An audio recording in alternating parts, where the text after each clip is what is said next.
Selamat siang para pemirsa, kembali bersama saya Dede Muhaimin dalam acara seputar Indonesia. Pada kesempatan kali ini saya akan menyampaikan laporan pembelajaran mata kuliah Teknik Reportase dan Investigasi Berita. Kali ini saya akan membahas dengan 3 judul investigasi yang ditonton pada hari Selasa tanggal 14 September 2025. Judul yang pertama ialah pembangunan membawa harapan namun menyiksa. Yang jadi pertanyaannya adalah pembangunan di kawasan Royal membawa harapan dan pembaruan kemajuan.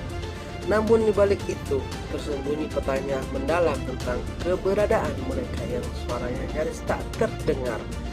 Saat bangunan-bangunan memegah mulai menjulang, kehidupan masyarakat kecil yang ada di lingkungan tersebut justru terancam terpinggirkan.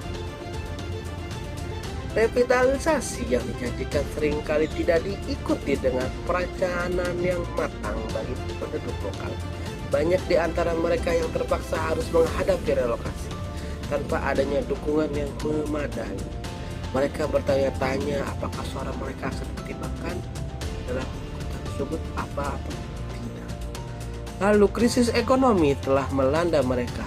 Seiring dengan meningkatnya biaya hidup yang disebabkan oleh pembangunan tersebut, masyarakat kecil merasa tercekik oleh perubahan yang seharusnya membawa kemakmuran.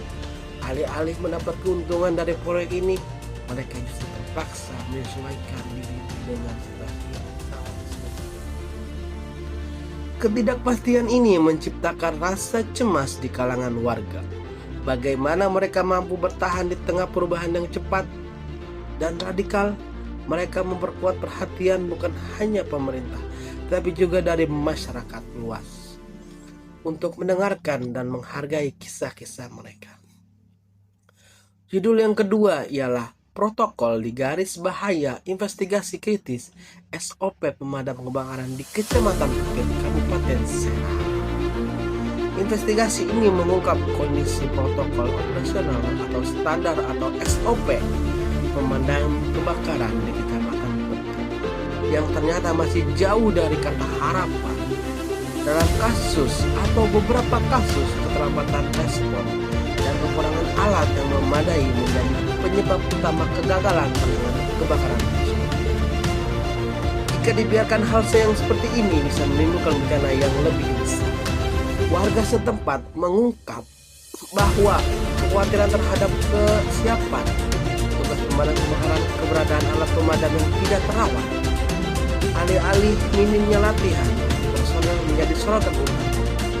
Mereka berharap adanya pembaruan dan pengolahan SOP agar insiden kebakaran dapat diatasi dengan cepat dan efektif.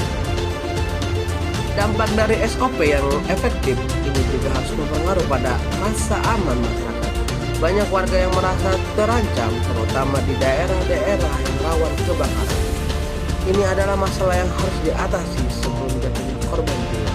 Selanjutnya perlu dilakukan evaluasi menyeluruh dan pelatihan yang lebih baik para petugas pemadam kebakaran. Hanya dengan langkah-langkah konkret masyarakat dapat harus lebih tenang dan keselamatan. Lalu yang terakhir adalah skandal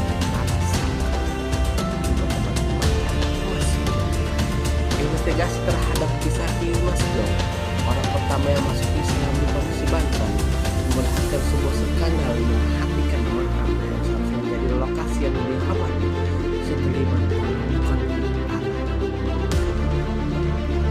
Hal ini menyebabkan penggunaan kalangan masyarakat yang menghormati warisan sejarah.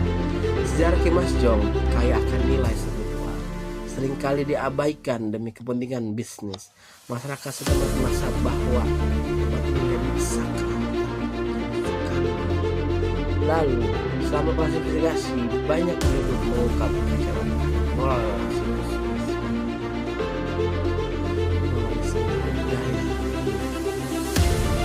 namun masih banyak harapan satu memperjuangkan investasi si pusat.